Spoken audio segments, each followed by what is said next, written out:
to name, image, and likeness. So myself and my fellow HBCU commissioners, Jackie McWilliams, Anthony Holloman, and Sonia Steels, we're all here.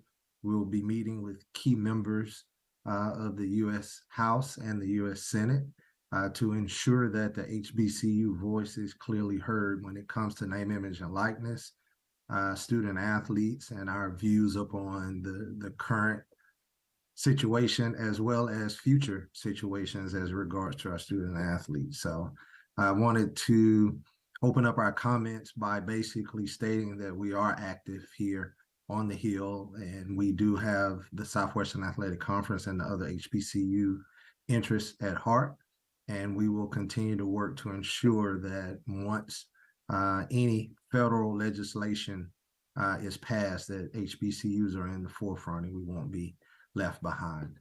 Also with that, wanted to let everyone know that we are still excited about the forward trajectory of the Southwestern Athletic Conference. We have, again, based upon our preliminary numbers, outnumbered all FCS institutions as far as attendance is concerned. We've had several games that have sold out. We have to get confirmation on this, but based upon our records, the top five classic, the top five attended games in FCS are all within the Southwestern Athletic Conference. So still going strong, still great brand, great championship coming up here at Tallahassee, Florida. Obviously, Florida A&M will be hosting Prairie View. It's going to be a rematch from the beginning. I know that Coach McDowell will talk about, he didn't have all of his players when they played the first time, and he's going to be full strength this go around. So I know that he's ready to go. And I know Coach Simmons, as I watch him on TV, most Saturdays he got shotgun at the top of his shirt. So Coach Simmons hasn't changed his style. He's going to put the ball in the air, and I think that's ultimately what the Southwestern Athletic Conference is about. Two dynamic quarterbacks. Connolly has been everything for Prairie View, and we're looking forward to an outstanding contest. So again, the state of your conference, we are strong. We're continuing to build, and we're going to continue to grow. National audience, record number of games on national television. So again, welcome everyone, and I will pause there and I will answer any questions that you might have. Thank you for those opening comments, Commissioner. Once again, if you do have any questions, please utilize the raise your hand feature. First question goes to Dr. Cavill. It's Kenyatta Cavill, Dr. Cavill's inside the HBCU Sports Lab. Good morning, Commissioner Dr. McCullum. Good morning, Dr. Kenyatta Cavill. Thank you. Good to see that you made it to Washington, D.C. safe. With the opening statement, can you give us a general framework of the SWAC and HBCU stance on NIL? Well, ultimately, all four conferences are for name, image, and likeness. We are for the student athletes being able to capitalize upon this athletics enterprise. You have Senator Booker and Senator Blumenthal had the initial bill that was put out probably a year and a half, 2 years ago. There were some items in there that, at least from my perspective, did not fare well for HBCUs. Those items have consequently been taken out. I think one of the bigger issues that we're going to have to face within the intercollegiate model is whether or not student athletes are deemed employees. Some think that we're on the trajectory where that's inevitable. Some do not. I don't want to speak for the other three HBCU conferences, but within the Southwestern Athletic Conference, we are for the student athlete being able to get all that they deserve, but with limitations. One thing that we look upon very candidly within the Southwestern Athletic Conference is the protection of student athletes. We understand that our model is not the same as the Power Five, nor should it be. And that's part of the reason why we are here. But if we're a group within the category of the Power Five and our student athletes are deemed employees, that means now they have to pay taxes. They have to pay taxes on their scholarships. as you know, Dr. Cavell, still well over 80% of our students are on some form of financial aid. The vast majority of them receive some student loans. We do have obviously student athletes that are on full scholarships, but when you start talking about having to subsidize, they're already hard to get scholarships, and you have to pay taxes on it. If the institution have to pay matching taxes on those dollars, most, if not all, of our athletic programs are heavily subsidized by the institution. So now you're talking about an additional supplement just to be able to pay taxes. Ultimately, what we believe is that student athletes, especially at our level, become employees will negatively impact our ability to be able to fund, which could result in programs being cut. And I think probably better than anyone, being at Prairie A&M University in 1989 and 1990, what happens to our institutions when our athletic programs are cut. Students leave. When students leave, formula funding leaves, and therefore your institution becomes crippled.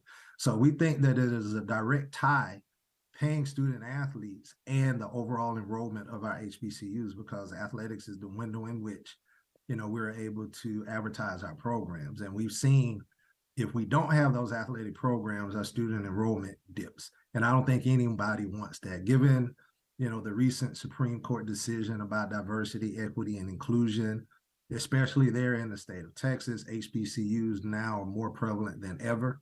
They're needed now more than ever. And our athletic program provides a wide opportunity, not only for student athletes, but students to attend HBCU. So the messaging is a lot bigger than just playing sports. It's about the survival of our HBCUs. I appreciate you sharing that information. One follow-up question. In that vein, the Transformation Committee released its framework of how it thought things should move forward at the FBS level, Division I level for the most part. At one time, there were thoughts about the SWAC in terms of looking at moving to the FBS. I don't know if that's still on the table, but I certainly wanted to understand how that transformation studies impacted that long time framework for the SWAC in that way or any other way for that matter. But, and again, we've always talked about strategic goals and objectives. We have a plan A, a plan B, and a plan C. Currently, there is no path in order for a conference as a whole to move up. What we wanted to do was position ourselves that if that ever became a reality, we would be in prime position to do so. I think one thing that I have been very confident about within the Southwestern Athletic Conference that ties directly to your question relative to the Transformation Committee, once it was voted and passed that it takes $6 million for you to go from FCS to FBS. And then on top of that, you have to spend at least $5 million in scholarships. And I think one thing that a lot of people miss, at FCS, you're able to utilize financial aid in the calculation of scholarships. You can't do that in FBS. So if you look at the highest spending school within the Southwestern Athletic Conference, from a scholarships perspective, you're talking in the $2.5 million range. But a large majority of that, again, is financial aid that is coupled with that, because that's what the rule is from an FCS perspective. So if any FCS school wanted to go FBS, you're talking $1 million, $1.5 million in scholarships that they're spending now, up to $5 million. That's a significant jump. The Southwestern Athletic Conference now out-generates all FCSs as far as revenue is concerned. We've had a record distribution. This year, we distribute more than any FCS program. We are the most powerful, the most prominent FCS conference, especially when you lock in the Celebration Bowl and our ability for example, Florida A&M to host the championship and the revenue generating that we have. So I think the Transformation Committee decision has strengthened the Southwestern Athletic Conference, because you can be a part of us, national television, unprecedented national television, unprecedented distribution, great competitiveness. Just look what our basketball has done. Look what our football has done from an out-of-conference perspective. So, you know, we're just wanting to continue to position ourselves in a pattern of strength, and we will be able to pivot, move, and we will be nimble based upon the NCAA rules. So we haven't put anything aside. I will just answer that question with this short answer 5 minutes into the explanation.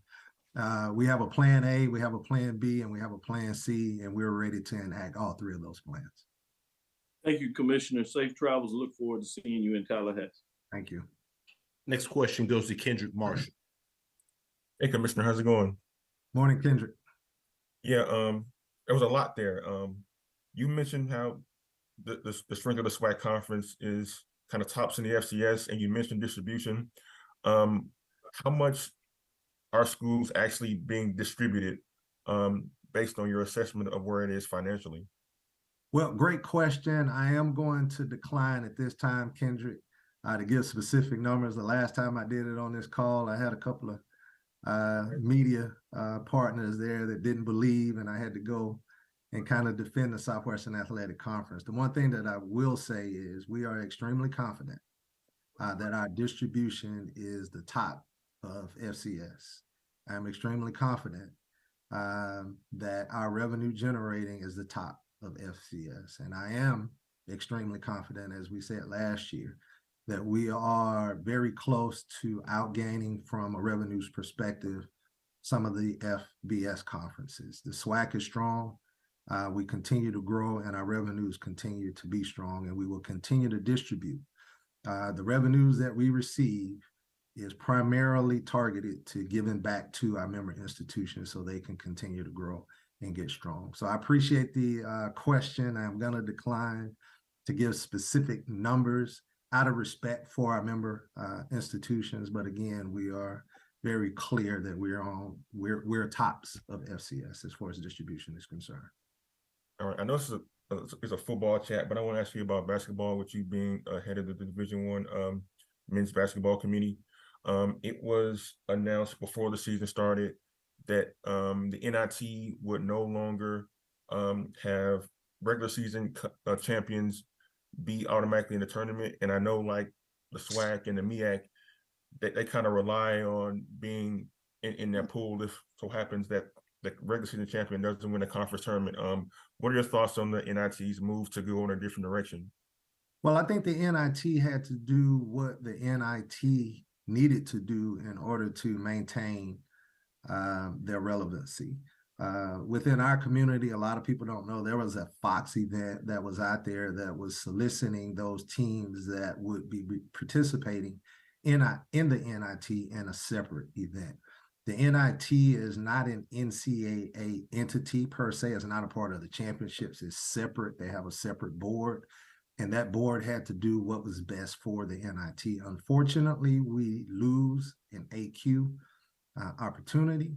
But I've said this from day one, Kendrick, we want to continue to build our program where we're competing at the highest level, not just relying on AQs.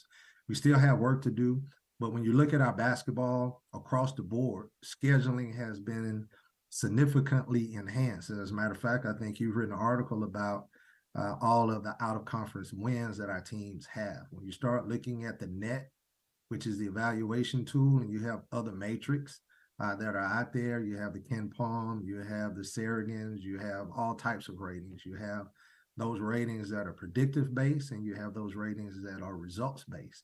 And what we've tried to do is take all of those predictive and results based analysis and fit it to a scheduling philosophy. And if you schedule correctly and you win those games, then we can raise our profile as a conference. And we've continued to do that. Those out-of-conference wins will help us at the end of the year. There are NIT slots, not just relying on the AQ, but getting a berth based upon our overall competitiveness in basketball. All right, thank you. Appreciate it. No problem. Next question goes to James Hill. Good morning, Commissioner. I hope you and everyone in Washington are well. Can you just talk a little bit about what you would like to see in terms of this opportunity and this meeting and meeting of minds where people can sit down in the Capitol and kind of discuss different parts of HBCU and college athletics? Well, I think the first thing is for them to know who we are and that we are representative of over 50 institutions across, the South and the Southeast. And I think that's significant because, in my opinion, when you look at the Congressional Black Caucus, several of those members represent not only our schools, but several of those members are graduates of our school. And if you take that, it's significant because most legislation could either be passed or not passed based upon the Congressional Black Caucus. So we want everyone to know that we are here. We want our voices heard, and we don't want this legislation, if anything is passed, to be passed without the voice of the four conferences. This is one visit of many, but I think it's a significant step in the right direction. As the Power Five have their voices, they have their lobbyists. We want them to know that the four HBCU conferences, we have our voices and we have our lobbyists as well. Finally, the SWAC in terms of media, and you look at your reach and opportunities for exposure, different networks and what have you, but just talk a little bit about the media aspect going forward, and a lot of eyeballs are out there and what you guys look forward to in the revenue piece. Yeah, we talked about it last year, James. The addition of Allen Media Group has been a game changer for us. For us to be primetime on Saturday live, coast to coast, is significant. And we want to continue to grow that model. I think, a lot of people underestimate ESPN Plus, but our numbers for Plus have been sustained from a good standpoint. When I say sustained, those numbers don't fluctuate much, and they are really, really highly viewed games. So, in this era, 23, 24, 25, 26, digital is going to be extremely important. And we want to make sure that we touch every gamut. We're not there yet. When I say we're not there yet, we want 100% of our football games on. We had 83%, so we still have a little bit more work to do. But we're going to move to having all of our men and women's basketball games on some form, and as well as our Olympic sports. So the model that we had was a 5 to 7 year trajectory of being able to get everything on. Now, when we signed that Allen Media deal last year, it was at the last minute. We got the deal done in August, and they were up running in September. So we're literally just a year and a couple of months into that Allen Media deal. And we are, again, confident that we're going to be able to continue to grow, not only with Allen Media, but ESPN as a partner as well, to be able to get even more of our games on a national level. Thank you, sir. Have a blessed week, and we'll see you soon. Thank you, Mr. Hill. All right, we've got time for one more question. That'll go to Charles Bishop. Good morning, Commissioner McCullough. Morning, Charles.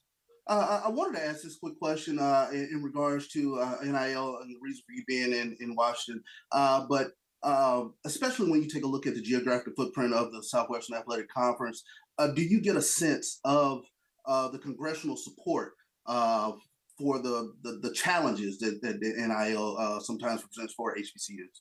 Yes, I do. And I think, several of the bills that have been filed has been filed with the voice and the input of the Southwestern Athletic Conference. I think when you even look at the original Booker and Blumenthal bill, it had where you put money into a pot and then everybody generates from that pot based upon revenue.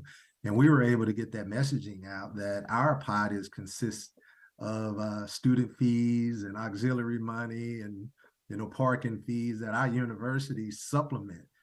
And one size does not fit all within the NCAA. So I do think 100% that the message has been received, but we want to continue to deliver the messaging so everyone understands how significant and how relevant HBCUs are. Charles, I would say this again, going back to, the DEI efforts of the institutions, that now from a federal Supreme Court decision, is starting to go away. And in certain states, especially in the southern states, you're starting to see it at the state house. HBCUs are now more important than they ever were to be able to educate, our population. And when I'm talking about our population, I'm not just talking about the African-American population. I'm talking about the historically underserved And that spans across races, and in my opinion, is more socioeconomic than it is race-based.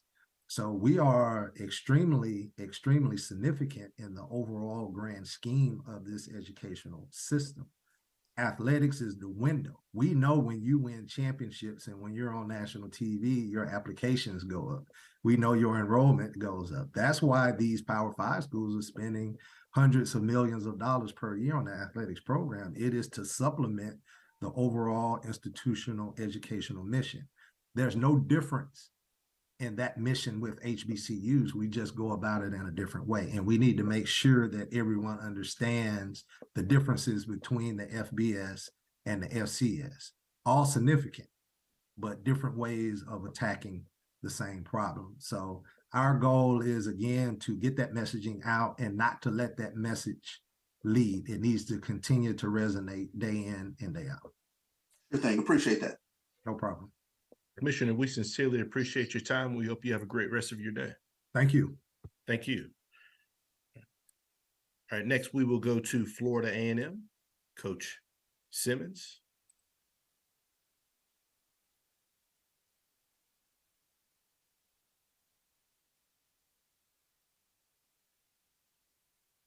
Coach Simmons, we sincerely appreciate you taking some time out of your busy schedule to join us, and definitely appreciate your patience. I know we're a few minutes behind schedule for your slotted availability, but with that being said, if you could start us out with an opening statement previewing your upcoming SWAC Championship matchup with Prairie A&M.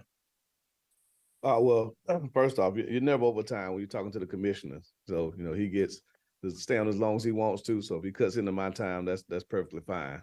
But no, it's a very exciting time for us here at FAMU. And it's been a great season so far. A lot of highlights, a lot of great moments. And, it's culminated to us getting to this point of hosting the SWAC Championship, something we talked about to start the season, one of our goals. And we've accomplished that goal along with the other ones we set out for ourselves. And now it's a great opportunity to finish what we started by, winning the SWAC Championship game on our home field. So very excited about this week. We've got a very quality competitor coming in with Prairie A&M. They're playing their best ball of the season. And so it's definitely going to be a challenge for us, and we're looking forward to a great game. Appreciate those opening comments, Coach. First question goes to Dr. Cavill. This is Kenyatta Cavill, Dr. Cavill's inside the HBCU Sports Lab. Good morning, Coach Simmons. Hey, good morning, Doc. I've been telling you about this matchup that was coming. So the two coaches finally made it happen. So I appreciate that. With that being said, I want to take you back a little bit from a historical standpoint when you were the offensive coordinator at Alcorn State back in 2014, concluding that year before you took the Prairie head job. That was a time where you actually played a team twice. You were able to defeat them, and that team was Southern. You defeat them early in the season, 56-16, and then the championship game, which was in NRG Stadium, with John Gibbs Jr. being your quarterback, Houston native. That time you beat Southern 38-24. The preparation for a game when you play them the second time, what do you recall from that? And going into this time, is there any real difference in preparing for a team the second time around? Well, I think there's difference in preparation every week. You look at what you're doing well and how teams will try to take that away. You look at what the other team is doing well and how you try to take that away. And so there are always things that you prepare for.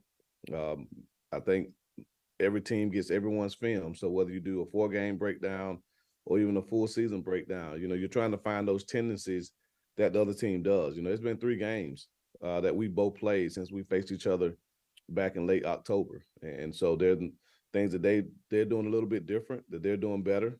There are obviously things that we're doing a little bit better and differently. So, you got to start over. We started our entire game plan as if this is a team that we haven't played before.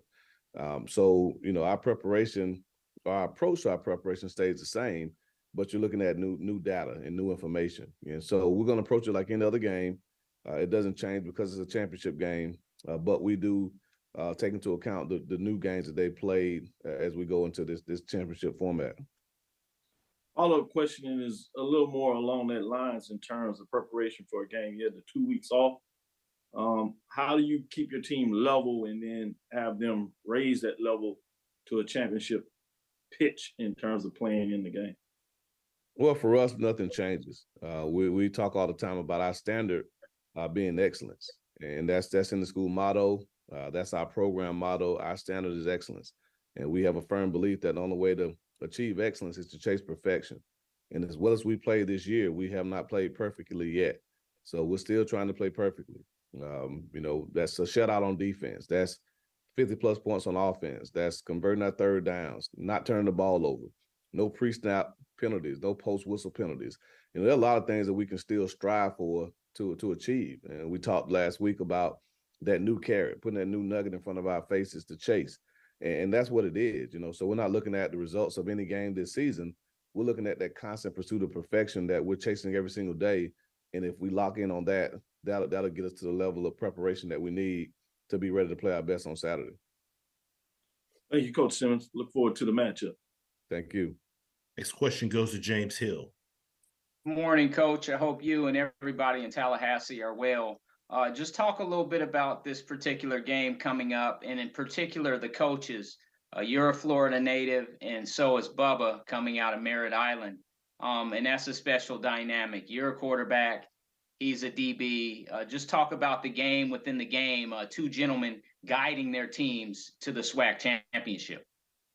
Well, don't say it too loud that Bubba's a Florida native. They don't take too kindly to outsiders there in Texas. So he's been there long enough where I think he kind of fits in now, but you may have jarred some memory when you tell everybody he's from Florida. But no, man, Bubba's one of my best friends in the profession.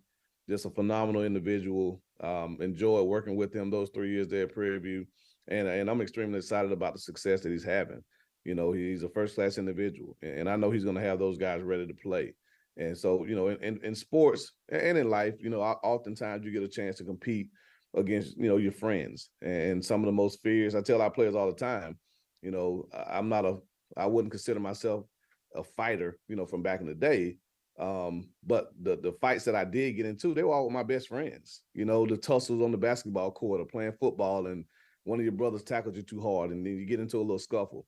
That's the only time I allowed someone to draw me into a fight was with my best friends. And so, it's a part of the competition. It's going to be a fierce battle between two friends. There's a mutual respect there. We'll talk before the game. We'll talk after the game. And, but we're both excited about the success that we're having. So looking forward to a great contest against a guy that I have the utmost respect for. And because I know Bubba and how I know he's going to prepare those guys, I know we can't definitely, fall asleep and think that this team isn't going to come in ready to play.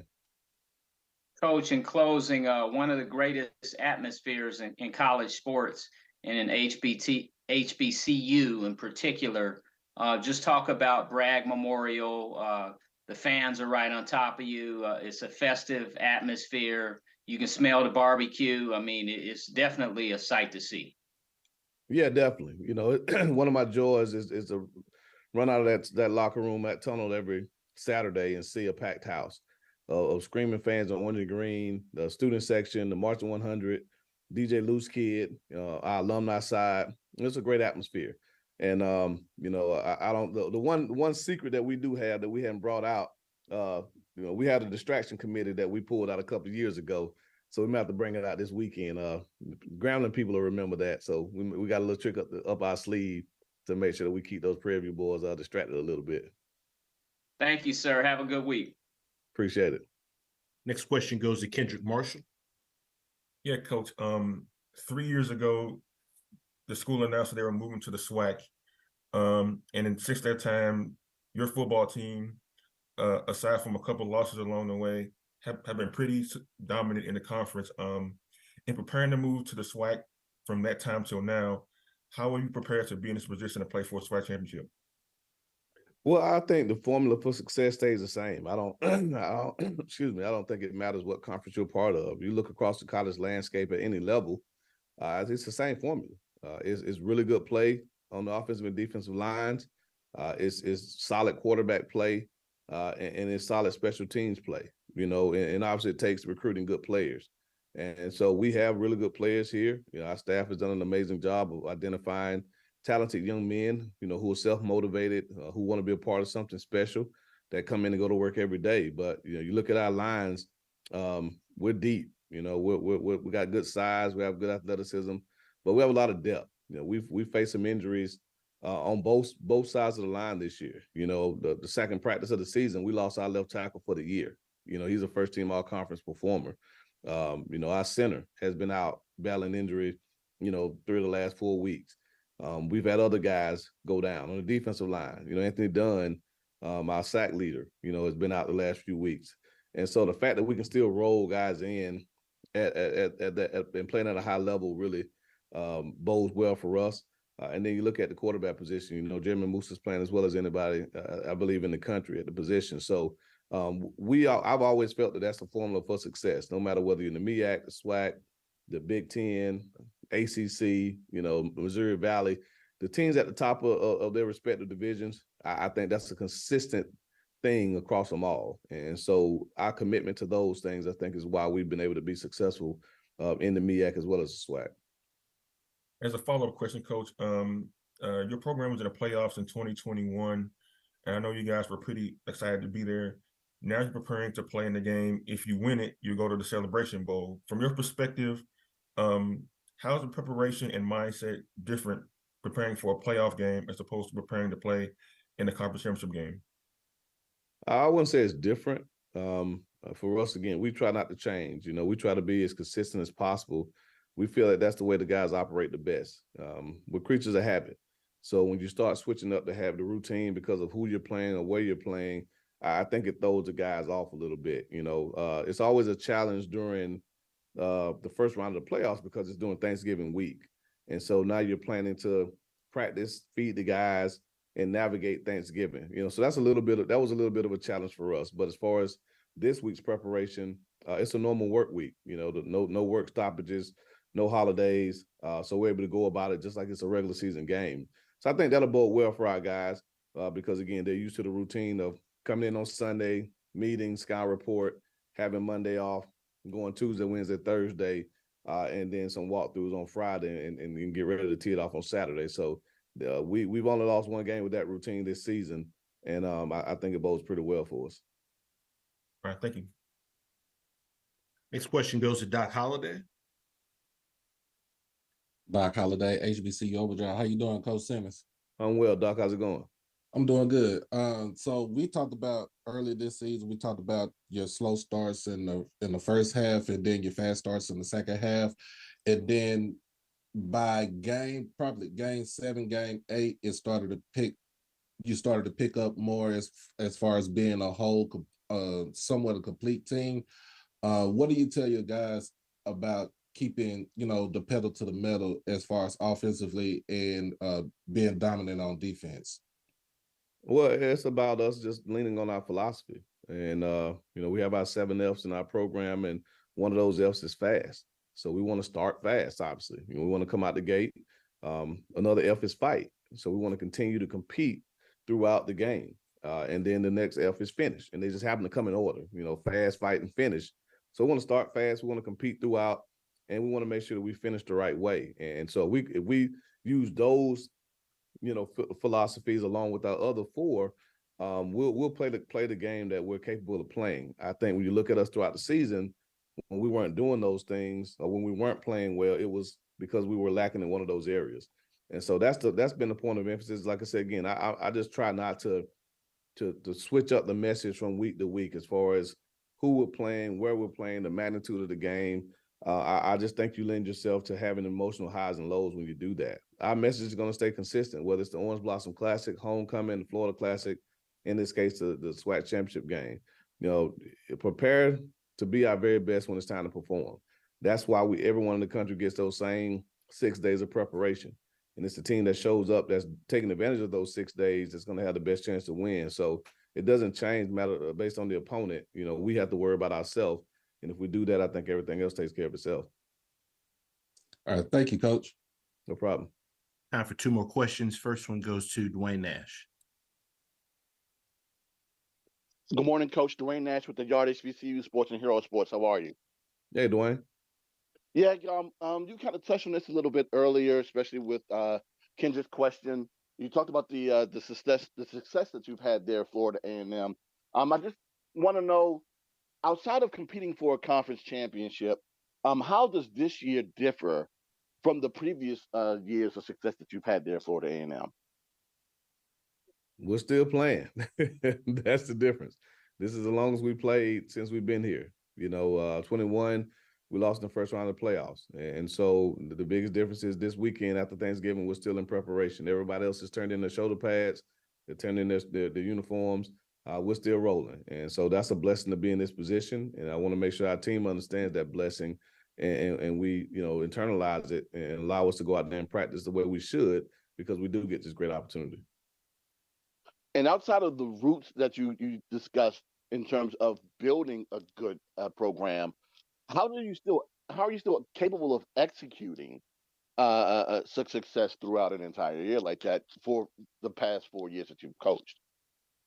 Well, I mean, it's just in your preparation. I think anyone who does anything successfully prepares to do so. There's no luck in football. Just like there's not a lot of luck when it comes to being successful in life. The people that prepare for it, they're rewarded with success. And so, nothing comes easy to us. If you watched us in August, practicing in 100-degree heat, you watched us this summer, during the spring, doing our fourth quarter program, at points during this season, whether it be cold or rainy or whatever the case may be, the elements that we've had to overcome, our guys have continued to work. And again, we understand that in order to get what we want, we got to go take it. Nobody's going to give it to us. We firmly believe we get everyone's best shot every week. And so the only way that you can guarantee that you're ready to play is that you prepare that way. And our guys have done a great job. We have great senior leadership. We have a lot of guys that are fully vested in what we're doing. And they understand the assignment every week to come out and practice hard every single day, to be locked in meetings, to go to treatment when you're injured, to take care of their bodies and rest, and just do the things it takes to be successful. And we talk about those habits across the board. So I think that's, our guys have bought into that. And I think that's why we've had the level of success that we've had since we got here. All right. Thanks so much, Coach. Last question goes to Jason Bristol. Hi, Coach. When you look at the film of Prairie View, what jumps off the screen, if anything, to you when you look at their tape? Well, they're opportunistic. They've taken full advantage of some opportunities, especially the last half of the season. Pick six versus Pine Bluff. Alabama Snake snaps the ball over the punter's head. They get the ball at the 1 yard line and punch it in. So when you have those type of moments where you can generate points in unconventional ways, again, it really helps your football team. And so they're a team that really takes advantage of the blunders of the other team. And that's something that I, remind our team about. Good teams don't beat themselves, but good teams also take advantage of when other teams beat themselves. Like I said, when you watch high-level teams across the country, if a defense gets out of their gap, it's not just an explosive play, it's a touchdown. If a team blows a coverage, it's not just an explosive play, it's a touchdown. If a guy misses a protection, it's not just a sack, it's a strip sack for a touchdown. So, really good teams take full advantage of the opportunities that they have presented in front of them. And that's what Prairie View's been able to do. So they've taken advantage of some blunders by the other team, and they've really positioned themselves to be here, even when their statistics aren't as gaudy as maybe ours or some other championship level teams are. They still do a really good job in the turnover margin. Thank you. Coach Simmons, we sincerely appreciate your time. Look forward to speaking to you again at the championship game this weekend. Thank you, guys. I appreciate it. You have a great week. Appreciate it. All right, next we go to Prairie View A&M. Head Coach Bubba McDowell. Once again, if you do have any questions for Coach, please utilize the raise your hand feature to get your question in the queue. With that being said, happy to be joined by Coach McDowell with Prairie View A&M. Coach, first and foremost, thank you so much for your patience. I know we're a few minutes behind schedule, but do want to thank you for your time. If you could please start us out with an opening statement, just previewing your upcoming matchup with Florida A&M. Yeah, good morning, everybody. Yeah, we just again, we're ready to go down to FAM and play a really good football team. And they have shown to be a good football team all year long, and rightfully so. I mean, you hear Coach Simmons talk about it in his preparation, getting these guys ready to go, keeping them ready to go, and try to get out there and win a game, a SWAC championship. And we're doing the exact same thing here. So we coming in off the break, guys were high energy and ready to go. And as I told them, let's go out this week and put together some good practices, that will lead into the weekend. And hopefully go down to get ready to go to FAM and play a really good football team and hopefully come out with a win. Appreciate those opening comments, Coach. First question goes to Charles Bishop. Hey, Coach, how you doing? Yes, Charles. What's up, buddy? Hey, obviously 3-game win streak since you last played FAMU. And probably the more obvious question is, what has been the catalyst for change? Or was there a quote unquote come to Jesus meeting where you guys just sort of figured things out? Yeah, we still have those come to Jesus meeting. We have it every day. We have it every day. We're still trying to figure it out. The ball has bounced in our favor. Coach Simmons talked about us taking advantage of turnovers, and we've done that. And we preach that to the guys, daily. About when the opportunity presents itself.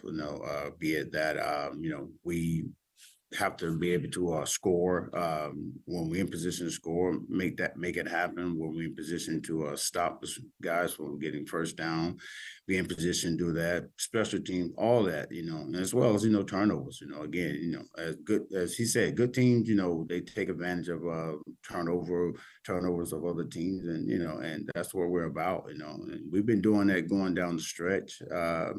And just. More important, just having them understand that this is where we are right now as a team, knowing that we hadn't been there, but we're peaking at the right time, and we just got to continue to stay on that same path. Again, going against a good football team, we got to go in there with all guns, all cylinders, as the young bucks say, and put it together to in order for us to win this game. A quick follow-up. We talked back when training camp opened, and you said the message going into this season was to finish. You felt like you were close a lot of times in 2022. But is there an addendum to that theme of finish going into this game? Yeah, I mean, that's been our motto, from the start when we had a close one against TSU, and we showed that we can finish it.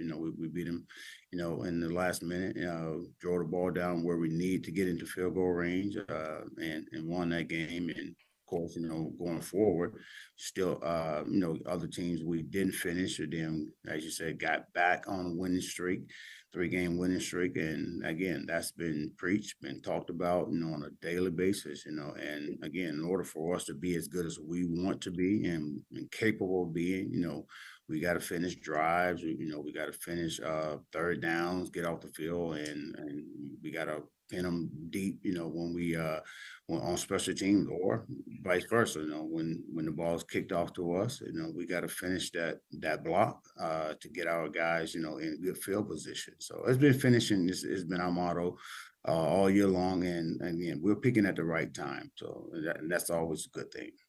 Sure thing. Appreciate that, Coach. Yes, sir. Next question goes to Dr. Cavill. It's Kenyatta Cavill, Dr. Ville's inside the HBCU Sports Lab. Good morning, Coach McDowell. What's up, Doc? Doing well. Back in 2021, obviously, Prairie, you played for the SWAC Championship game. That time you headed on the road to Jackson. You were not the head coach, but an integral part of the staff. And then last year, just a game away. Is there anything you gleaned from that experience that helps you prepare this group of guys as the head guy going back into Tallahassee for a championship game? Oh yeah, a lot. Again, just finishing out the, finishing what we started. Again, and I always tell guys try not to look back, but certain situations you have to look back.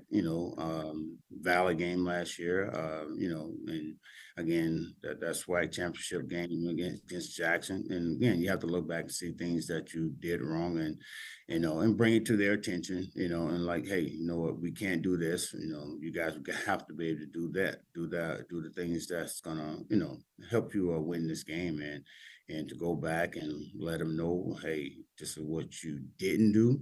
that you should have done. You know, you can't do it against a good team like this going into a SWAC championship game, and you got to be, you know, ready to play, you know, championship football. So in order for us to do that, to play championship football, you know, cut down on mistakes, you know, and again, as we said earlier, you know, alluded earlier, you know, finish every play, you know, as if it's your last play, you know, and in order to do that, you know, you got to get it ready, you know, throughout the week, you know, because I always tell them that, hey, whatever we do in practice, you know, it's going to carry over to game time. So we put together a good game plan, good practice throughout this week, and we finishing plays out here on the turf. You know, those things going to carry over into the game on Saturday.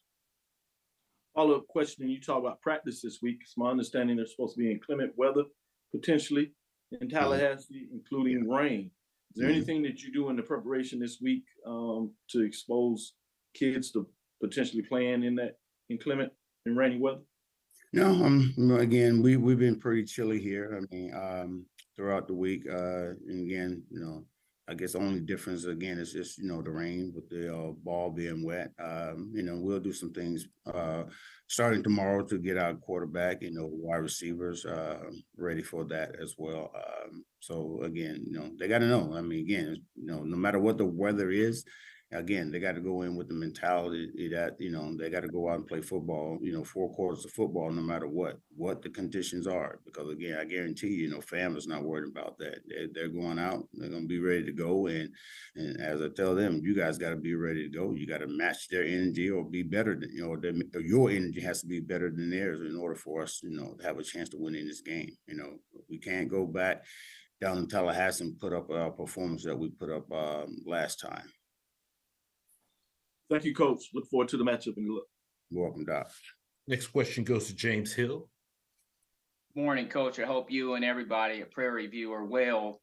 Talk a little bit about your quarterback play, Trayvon Conley and his development, and that gentleman. When you look at him as a player, what are you seeing from him? Maturity. And again, that's, you know, again, it's at the right time. You know, again, we talk about it all the time about things that, you know, offensively that we leave out there that, you know, potentially could help us be in games throughout the whole year. You know, but for some reason we missed those plays, we missed those marks. So, you know, seeing him, you know, develop, getting better as a quarterback, as a leader, going down to this home stretch, you know, to help us, you know, win games, to get to this position we are right now. And again, that's a mark of a leader, and that's what we've been waiting on. And, you know, as I told him, you know, you just got to go out and continue to play football the way that you're capable of playing, you know, putting up stats, putting up numbers. And again, you're that guy. So you got to go out there and show guys that you are that guy. Not only your teammates who believe it, you know, but America. You know, people are going to be watching you. You know, you're going to be getting looked at by NFL teams across the country, you know, Canadian teams. And I told them, and again, I put those pressure on these guys because I want them to go out there and perform. You know, again, you know, they always talk about, you know, what they need to do to get looked at. And as I tell them, these are the type of games that, you know, you need to go out there, shine and perform if you want to be that next guy, you know, to be looked at to get to that next level. And, you know, and he's been doing that down the stretch. And again, more importantly, you know, he's taken on more so of that leadership role, you know, getting guys ready to go, telling them what they're doing wrong, what they should be doing and what they're not doing to help the team out, be it just small things like, just talking too much, you know, when we're trying to go over a play. And, you know, to see that, you know, is showing the maturity that I've been looking for in that young man all year long. Hey, Coach, you are a Prairie View, Texas man, but you grew up in Florida. Yeah. And you're bringing your football team back down to Tallahassee on Saturday. Just talk about the atmosphere and going in and just being able to play a football game, the SWAC Championship on Florida soil. Yeah, we're blessed. I mean, no doubt about it. We're definitely blessed to be in this position to go against a really good team. You know, everybody know. I mean, he'll tell you. I'm a big Willie Simmons fan, man, from day one when, you know, Coach Robinson brought him in here. I know what kind of success he's had at on this level, just the football level itself, you know, and to be able to go down there and play again against this team, is an honor, and like I told guys, now we just got to go down there, and play better football than we played last time, man, because the atmosphere is going to probably be greater, more exciting, more energy than it were for their homecoming weekend that weekend. So we got to be up to challenge. The challenge is on us. We got to go in there, and disperse that energy, for 4 quarters of football, man.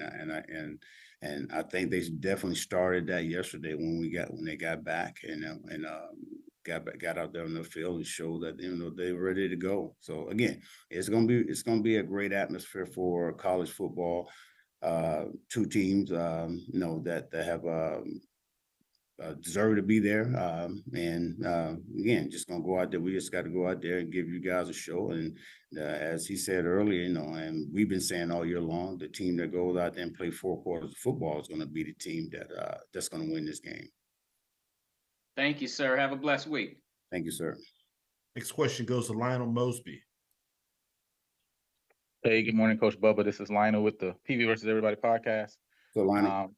It's been over a month since the last loss, right? Obviously, that was against this FAMU team. So the team has gone on, won 3 in a row, 3 huge games, obviously, to get in the SWAC championship game. And I know Coach Simmons mentioned a little bit earlier about the team being, very opportunistic. But what does the team have to do to not just simply take advantage of opportunities, but go out and create their own opportunities in order to win this game? I mean, just do what they're taught to do and what they're capable of doing. And again, we could have been in a lot of football games throughout the course of the year. But again, when you don't do what you're asked to do, as Coach said earlier, filling those gaps defensively, boom, touchdown, not tackling, which we was not good at, early in the year. That's a big factor. Again, offensively, taking advantage of the plays that you're supposed to make, and when the plays are there, you just got to make them. I tell guys all the time, I challenge guys all the time, you got to offensively, defensively, you got to make plays that, people don't think you can make, whether it's that great catch, whether it's that, that great run, that great cut, hitting that gap, bursting through to get that sack or getting an INT, whether you're taking it for a pick 6 or just stopping them for that all-important 3rd down possession. So you got to go out and do your job, and if they do that, again, we're fine. I mean, when we do it, we're one of the best at it, and as well as I know, you guys been around football a long time, is how we get them to do that for 4 quarters of football, play after play. I got you. Just a follow-up question. PV has been very competitive since the turn of the century. Obviously, we talk about the last 2 decades having the best winning percentage in the SWAC against SWAC competition, but even though they've seen a level of success, obviously only got over the hump to win the SWAC championship in 2009. What would it mean for you as a 2nd-year head coach with a program that has seen a level of success, but what would it mean for you to help this team to get over this next hump in front of you and win SWAC championship? It would mean a lot because I've been here 13 years, and again, we've been in situations where we, should have been in SWAC championship. Even when Coach Simmons was here, didn't happen. Getting 1 game away, boom. Then went to SWAC championship in Jackson. I thought we had a chance to win it. Of course, it didn't happen. And then last year, we go back to last year with Valley. We got too big-headed, went down the Valley. And didn't happen. So, and I throw all that back on these guys, like, man, when you have the opportunity to take care of business, we got to be able to do that, and it will be, again, such an honor to do it because we've been there so many times and then just fell short, and I remind guys of that, the past, and those that wasn't here, remind them of where we've been and where we came from and where we at right now, and just taking advantage of the opportunity. But again, you gotta, in order to do that, you gotta be able to play 4 quarters of football, man. I guess a really good football team, and again, those team that go out and play, the hardest, the fastest, and do what is taught and do what is asked of them. It's going to be a team that win the game. And like I said, they have a great opportunity to start their legacy here at Prairie View, which is what we talk about all the time. And they're gonna be ready. I think they're ready to go, man. Like I said, it's just about them going out and taking care of business and doing what they're capable of doing, for 4 quarters of football. Least mistakes, making tackles, making plays, and give us a chance to win this game. Thank you again so much, Coach Bubba, for answering me, and much success on this weekend. Thank you, sir. All right, we'll try to get 3 more questions in. First one goes to Dwayne Nash. Good morning, Coach. Dwayne Nash from the Yard, HBCU Sports and Hero Sports. How are you this morning? Good, sir. How are you doing? I'm doing good. When the season started, not many people outside of Texas expected you guys to be here, with you guys being picked to finish 5th within the division. Did you guys use that as fuel or bulletin board material throughout the year? All day, every day. all day, every day. It wasn't a moment that I didn't remind them of it, And again, and rightfully so, because again, I thought, again, I know a lot of teams had a lot of young guys coming back. Majority of their teams coming back. We lost some guys, but we still had guys that took us where we were last year to have a winning season, and again to be able to play in this SWAC championship, and again fell short. And then to get voted, where we were at the beginning of the year, I used that fuel. I used that all year long with these guys, and I'm still using it. And no need to rehash what happened to you guys the last time you faced Florida A&M, but I do have to ask, leading up to the game this Saturday, are you guys revisiting that film from that game? And if so, what has that felt like going through that review? Yeah, we have. And again, I want them to see it. I want them to feel it, because again, I want them to understand that, first half of football, that was them. The second half, I don't know who that was. And I told them at the end of the game, I mean, you guys are like 2 total different teams. We can't be that second half team that we played against Florida, the Rattlers last time. We got to be that first half team, for 4 quarters of football. And again, if you go out and do what you're asked to do, we can be that football team again. We just, that second half, we pointed out all the mistakes and bad play that they did. And anytime you do that against a good team or okay team, bad things gonna happen for you. Good things gonna happen for that opponent. Coach Simmons said it again. You ain't hitting those gaps where you're supposed to. Making those tackles, and then boom, next thing you know, it's a touchdown. And shoot, man, that second half, of that game last time was bad.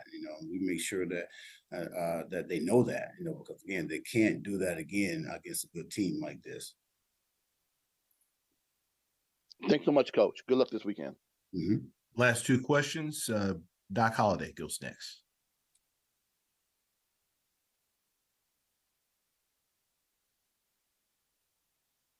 All right, we'll go to.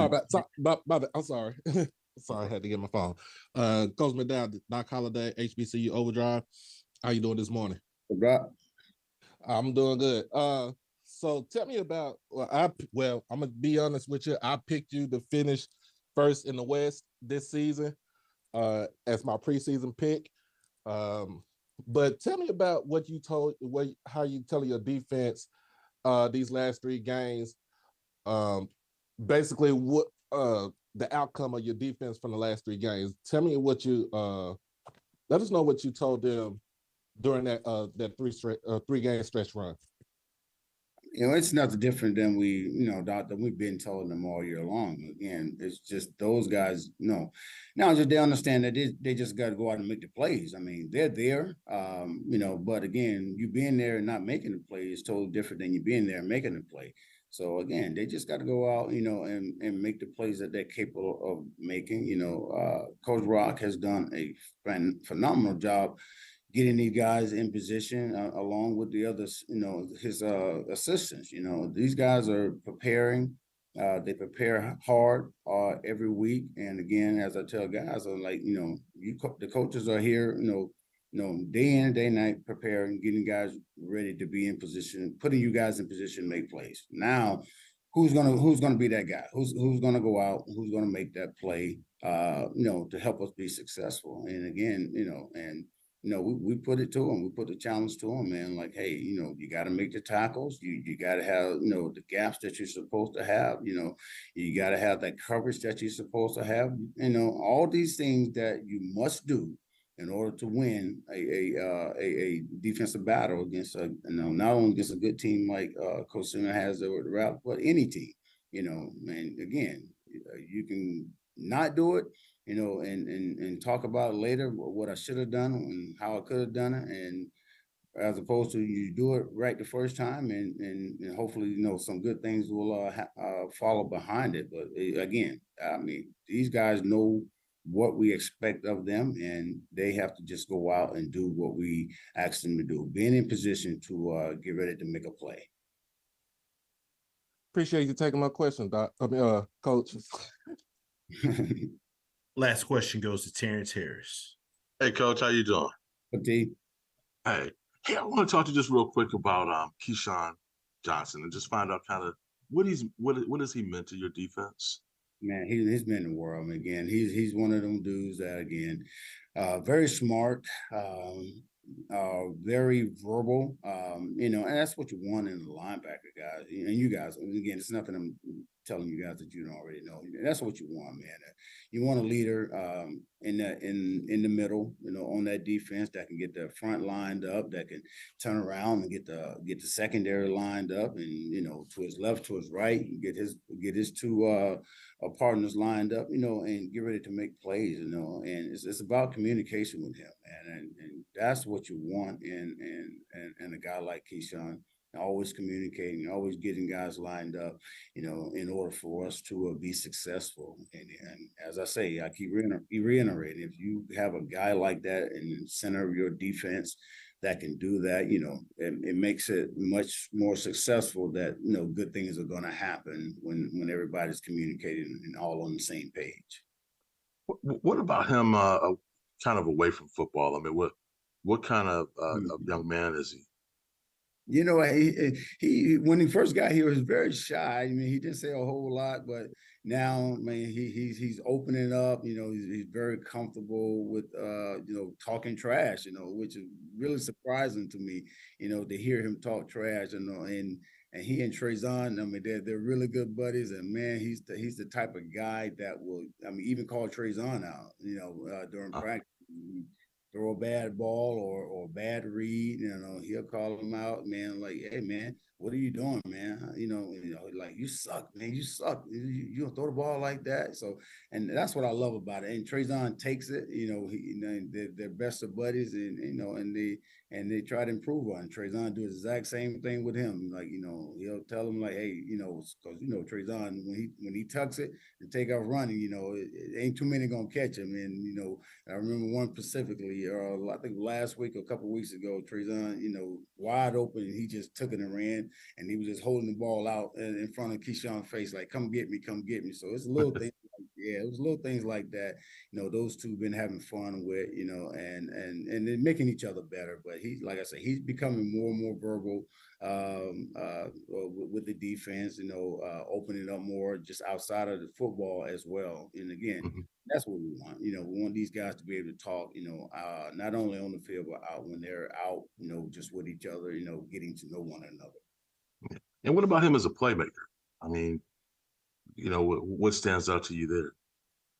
Again, in order to be a playmaker, you got to know what you're doing, and he's a film studier. He studied film a lot. So, and this is why he made plays, because he knows what to do. He knows when to do it. He knows when to take chances and when not to. And that's all marks of a good football player. I mean, and he's going to do that. I mean, it's one thing he's going to do. He's going to watch film and know what's going on to put himself and other guys in position to get ready to make a play, to be successful, to help this team win. For sure. Okay, thanks, Coach. I appreciate it. And good luck this weekend. Thank you, sir. All right, my man. Coach McDowell, we sincerely appreciate your time. Look forward to catching up with you this weekend.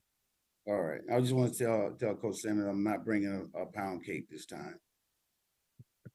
Appreciate it, Coach. All right. Thank you, all of our media participants on our call. We will get this call processed on Zoom. We'll send it out here momentarily. As always, thank you for your participation on our coaches' media sessions throughout the season, and we look forward to seeing each of you this weekend at the championship game. Thank you so much. Have a great day.